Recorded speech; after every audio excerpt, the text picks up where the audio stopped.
Hey yo, what's going on, man? It's your boy Malik with the Coalition Podcast. We here right now, live and direct, man, on our first episode of the Coalition Podcast, man. Definitely want to, what I'm saying, thank you guys for taking your time out to tune in and take a listen. Uh, Today is Wednesday, September the 3rd, which means football is back tomorrow, y'all. We are looking at a lot of good matchups from Thursday, Friday, and Sunday. Man, it's gonna be an action packed football weekend. Then I'm not sure if you guys are into college, but Saturday is gonna be a great day, man. So we got a couple topics that we're gonna go over today. Just a few that's gonna kind of get us into football. Excuse me, just to get us into a football rhythm.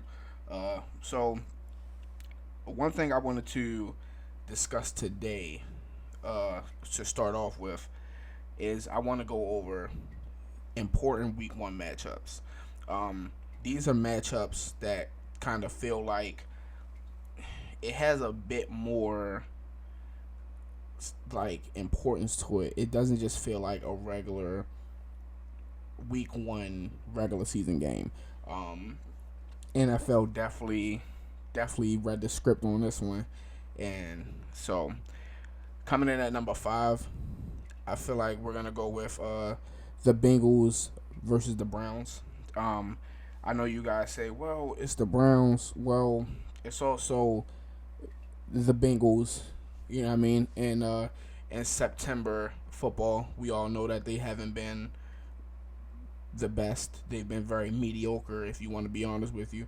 Um, so I do think them playing in the preseason, getting some reps in, Burrow and the offense look like they're in mid-season form. Is definitely something that I personally am just super excited about. So I'm definitely just like looking forward to seeing them go against the Browns. Um, I definitely feel like it's something that's. I feel like it's going to be a good game. I feel like it's definitely going to start off hot, and if you look at if you look at who the Ravens has to play, I think it's very important for the Bengals to kind of get a early jump on the season. So if they can collect that dub versus the Browns, that's a dub in itself, and that's a dub within the division early. So I think it's super important for them to get off to that early start. Coming in at number four, we have the Vikings versus the Bears. Um, Man, I thought this division was extremely loaded before the Micah Parsons trade, and afterwards, it, I don't know, man. This is a crazy stacked division, crazy stacked division. I can't really remember a time where there were four teams in one division that was like this loaded with like talent. Um, so this is crazy. So every game within this division is gonna matter. But I think starting off week one, once again, NFL knew something that we didn't. They definitely read the script on us. So Vikings versus the Bears, we get to see what Caleb Williams looks like with his new offensive coordinator, with his new weapons, with his new defensive pieces, with this new offensive line that's supposed to be completely reshaped and retooled and better than it's ever been. So, and then we also get to see uh, JJ McCarthy. Is he really the hype? Is, you know what I mean? Did they make the right decision letting Sam Darnold walk away? And, you know what I mean? Is this going to be the same Vikings team? Because it seems like no matter what quarterback they switch out, they're still the same old Vikings team. It's like they just, they can just interchange quarterbacks. So with this division being as stacked as it is, you know what I mean? Every game counts, every division game counts. So definitely getting on top of this thing and getting a dub early is super, super important. Um, Coming in at number three, it's the Chiefs versus the Chargers. Uh, Once again, this is another divisional opponent um, with a very stacked division. Um, this is gonna be crazy. I don't think they're as stacked as the NFC North, but it's still a very good division with the Raiders, the Chargers, the Broncos, and obviously the Chiefs coming back off that horrendous Super Bowl loss. They're going to be super motivated. Travis Kelce's going to be super motivated. I think Trav may have like another year in him. At best, I feel like he wants to go off and start his second life after football. So this is a highly stacked division. I'm definitely looking forward to seeing the Chiefs and the Chargers. It's always super high fireworks. Um, so I think this is a very, very important game for the Chiefs to get off early, and if the Chargers can like take advantage of the Chiefs kind of having that hangover. You know, this is supposed to be a quote unquote pissed off Patrick Mahomes. He's supposed to be out for vengeance. They're supposed to be out for vengeance, but they also don't have uh, their their one of their starting wide receivers as he was suspended. So this is going to be a crazy one. I do think the Chargers can ultimately overcome this, and I think it'll be an important dub for them to start off the season. Um, Coming in at number two, it's the Detroit Lions versus the Green Bay Packers. Um, I think this is a highly, highly important game, bro. I do. I feel like, you go out to get Micah Parsons in this trade. You guys think Jordan Love is the key. You know what I'm saying? Like, I don't. This is a very important game. So I definitely feel like this has to be highlighted. A lot of people had the Packers winning this division even before the Micah Parsons trade, which really shocked me because I felt like it was like a really big slap to the Detroit Lions. Whether if you feel like the Packers have the quote unquote better team or not, I still feel like we have to show love to the team that's been kind of stamping shit in that division for the last couple years. Um, that's kind of just how I base things off of, and I don't think anybody in that division is as deep as the Detroit Lions. Like the Detroit Lions had like double digits injuries last year. Like they had so many players. They had like 15 guys on the fucking injury report last year, and I think they finished the season with like closer to like 20, and they still were competing in the playoffs. Like they still were playing at a super high level. So I definitely think we can't just overlook that just because they got Micah Parsons. But I definitely think it's important for the Detroit Lions to come out and show we're still the best team here. We're still number one in this division. This division runs through the Motor City. This is their chance to really stand on business and show guys what the fuck they're made of. This is it, bro. This is your opportunity. So I have that as the second most important matchup for the week one. Coming in at number one, I feel like everyone should already know what this is.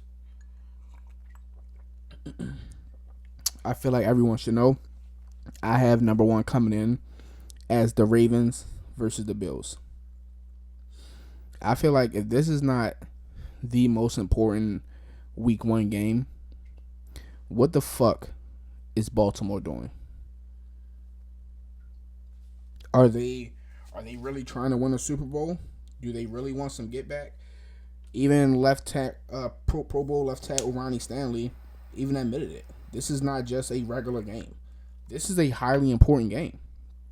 The Ravens felt like they were this close, bro, to going to the Super Bowl.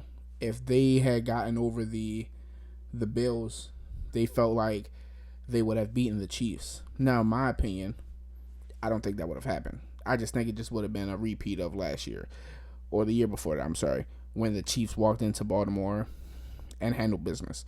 But a lot of people I talked to in that camp, a lot of Ravens fans I talked to, they feel strongly that if they had beaten the Bills with Derrick Henry, how close that Week 1 game was the previous year, you know, they felt like they had a real chance to take down the Chiefs in the playoffs. I don't know how realistic that was. That's a woulda, coulda, shoulda thing. However, I feel like this is a super big game for the Baltimore Ravens to get that get back.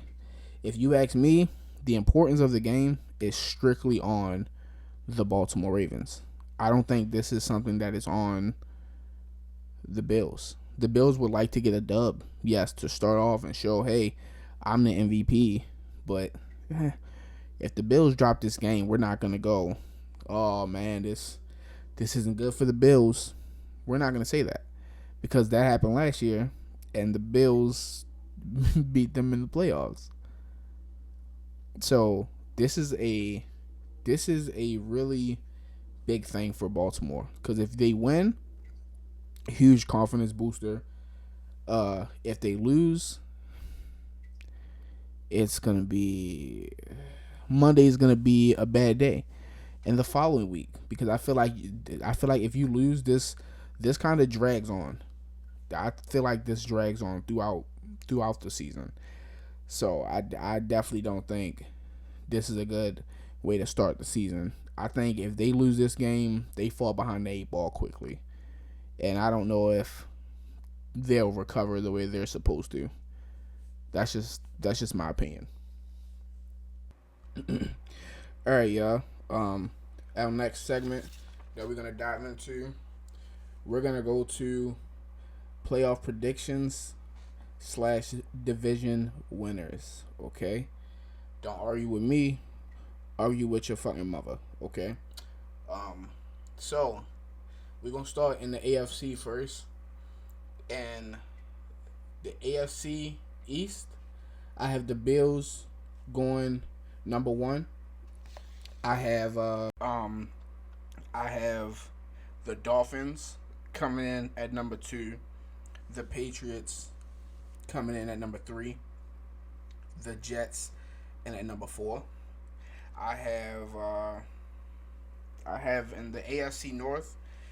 This shit took me a while to get this shit like to get an answer because this is really tough. Number 1, I have the Cincinnati Bengals. Number 2, I have the Pittsburgh Steelers, and coming in at number 3, I have the Baltimore Ravens. And the AFC South, coming in at number 1, I got the Jaguars regaining control of that division. I have the Texans at number 2. I have the Titans at number 3.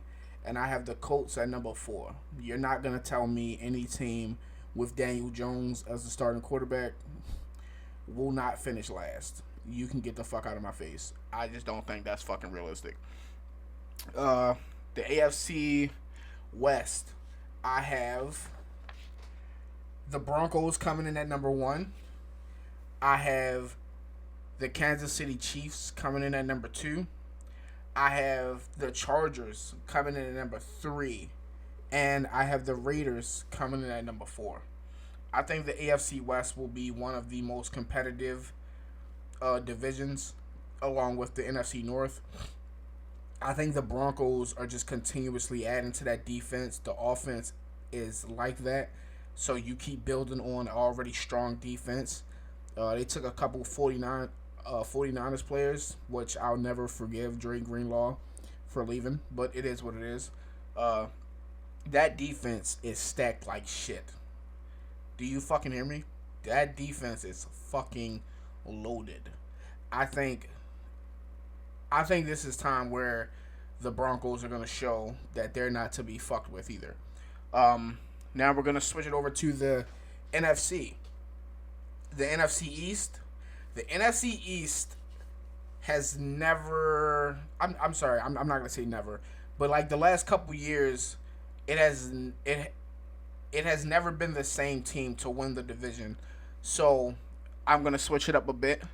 Number one, I'm gonna go with the Commanders. These guys got way better. Like Daniels has a fucking real live left tackle now. So protecting that blind side means a lot. And then you just add around with Debo Samuels, even though I think he's kind of washed up, but he doesn't have to do as much. So I mean, these guys added a lot of pieces. So I definitely think that they're gonna take control of the NFC East. I think you're gonna have the Eagles coming in at number two. Uh, this list was also made before the Micah Parsons trade, so I had the Cowboys at number three, but honestly, this defense is fucking atrocious. So I'm gonna put the Giants at number three and the Cowboys at number four.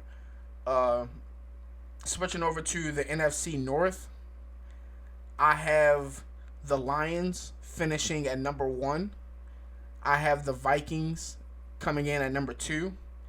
And I have the Packers coming in at number three. And I have the Bears coming in at number four. The NFC South, I have the Bucks coming in at number one. The Falcons at number two. The Panthers at three. And then the worst team in the league, the fucking Saints at four. Going over to the NFC West, I have the 49ers regaining control of that division. I had the Rams at number two, but there's a lot of issues speculating with Matt Stafford's back. He's really been out all training camp. You know, they're saying that this is kind of gonna last all year for him. So I can't be confident in that. So I'm gonna put the Cardinals in at number two, and the Rams at number three, and the Seahawks in at number four. So when it when we're gonna talk about playoffs, how that's gonna look, come like for like playoff predictions for the AFC, I have the Broncos as the number one seed. I have uh I have the Bengals at number two. I have the Bills at number three. I have the Jags at number four, and I have the Chiefs coming in at number five. I have the Steelers coming in at number six, and I have the Baltimore Ravens coming in at number seven. So I believe that's how the AFC is going to stack up one through seven. I think it's going to be super tight, hella fucking competitive. Um, you know, man, I just think it's going to be crazy. Um, and I also think that it'll be great for the Ravens to actually kind of hang low and fly under the radar, because normally Baltimore football is way better when they're just the underdogs of everything. It never tends to go well when they have a bunch of dick riders. So I think this is actually great for them. That's just my opinion. We're gonna switch over to the NFC. The NFC, I have the 49ers coming in with the number one seed. I have the Washington Commanders coming in with the number two seed. I have the Detroit Lions coming in with the number three. I have the Tampa Bay Bucks coming in with the number 4, and I have the Eagles coming in at number 5, and I have I have the I have the Minnesota Vikings coming in at number 6, and I have the Green Bay Packers coming in at number 7. That's how I think the AFC and NFC playoffs will go. I think that's how the standings will look. Um, I believe this is going to be one of the most action-packed playoffs that's going to go. I'm sorry, that we've seen in a while. Um, and that's how I think it's going to stack up. I think it's going to be great. So, that being said, we're going to end the show going over all of our week 1 predictions. Coming in with the Cowboys versus the Eagles, I have the Eagles. I have the Eagles opening an entire can of ass whooping on the Cowboys. They were already dog shit against the run, so I feel like it's gonna be 30 times worse now that they can't get to the quarterback. That's just my opinion. Um, Chiefs versus the Chargers. I have the Chiefs coming out of there with a dub. The Bucks versus the Falcons. I have the Bucks. The Bengals versus the Browns. I have the Bengals. The Dolphins versus the Colts. I have the Colts. The Raiders versus the Patriots. I have the Patriots. Uh, the Cardinals versus the Saints. I have the Cardinals. The Steelers versus the Jets. I have the Steelers. The Giants versus Commanders. I have the Commanders. The Panthers versus the Jaguars. I have the Jaguars. The Titans versus the Broncos. I have the Broncos. The Niners versus the Seahawks. I have the Niners. The Lions versus the Packers. I'm going to take the Lions. The Texans versus the Rams. I have the Texans beating the Rams. I'm just not really sure about Matthew Stafford. If Matthew Stafford plays, I like the Rams for sure. The Ravens versus the Bills. I'm taking the Bills. The Vikings versus the Bears. I'm taking the Vikings. So, those are my week 1 predictions along with my division winners and playoff predictions. And also with the important week 1 matchups. So, like I said, I think this year is going to be super fun. I know we're all just super excited just for football again. And it's right around the corner. So I appreciate you guys for tuning in to the Coalition Podcast. Make sure you follow us on Facebook and Instagram at the Coalition Podcast for more updates, for more videos. So make sure you guys like and subscribe. Appreciate you guys for tuning in. I remember Daniel was asking me why you ain't living. Done being loyal to people who ain't even right.